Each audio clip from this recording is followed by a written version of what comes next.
apakah promotif dan preventif.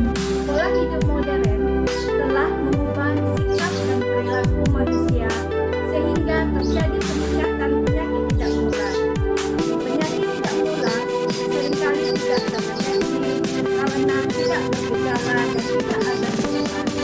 Biasanya ditemukan dalam tahap lanjut sehingga sulit untuk disembuhkan dan berakhir dengan kecacatan atau kematian.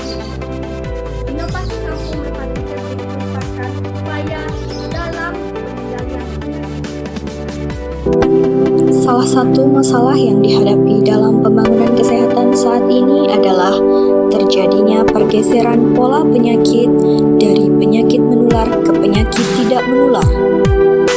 Penyakit tidak menular adalah penyakit yang bukan disebabkan oleh infeksi kuman dan tidak dapat disebarkan dari seseorang terhadap orang lain.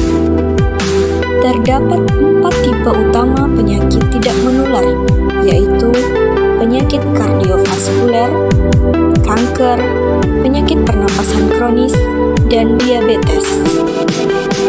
Dibentuknya inovasi kampung Merpati Cerdik dengan tujuan pengendalian penyakit tidak menular pada masyarakat di Kelurahan Beringin dengan melibatkan peran serta masyarakat yang bersifat promotif dan preventif dalam upaya pencegahan penyakit tidak menular dengan perilaku cerdik, serta tidak terjadi komplikasi dari penyakit tidak menular pada masyarakat yang mengidap penyakit tidak menular dengan upaya kuratif dan rehabilitatif. Kampung Merpati Cerdik adalah singkatan dari Kampung Memberantas Penyakit Tidak Menular, sedangkan cerdik adalah slogan kesehatan yang mempunyai makna C. Cek kesehatan rutin, E. Enyahkan asap rokok, R. Rajin aktivitas fisik, D. Diet sehat dengan kalori seimbang, I. Istirahat yang cukup, K. Kelola stres. Inovasi Kampung Merpati Cerdik menciptakan integrasi sistem antar program kesehatan yang ada di Puskesmas Kota dan lintas sektor untuk berkolaborasi dalam pengendalian penyakit tidak menular, guna untuk menemukan secara awal adanya kemungkinan seseorang terkena penyakit tidak menular atau memiliki faktor risiko penyakit tidak menular.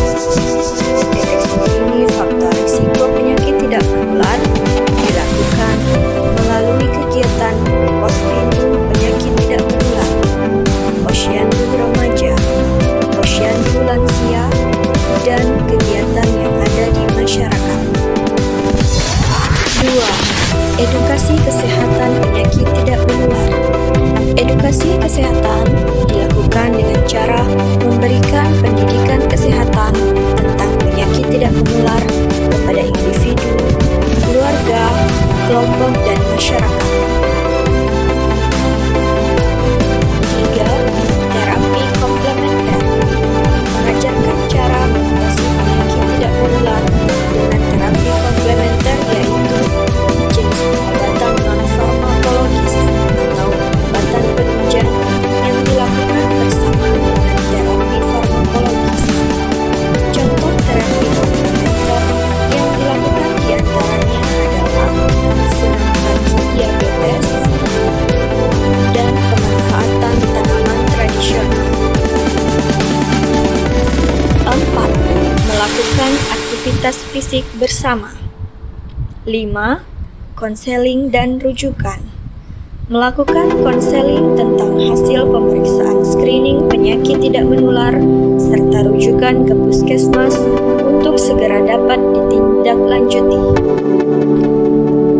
6. Kunjungan rumah, yaitu melakukan kunjungan oleh petugas kesehatan dan kader kesehatan ke rumah pasien penyakit tidak menular serta pemantauan pasien tidak menular dengan obat PRB, dengan memberikan asuhan keperawatan kepada keluarga supaya keluarga mampu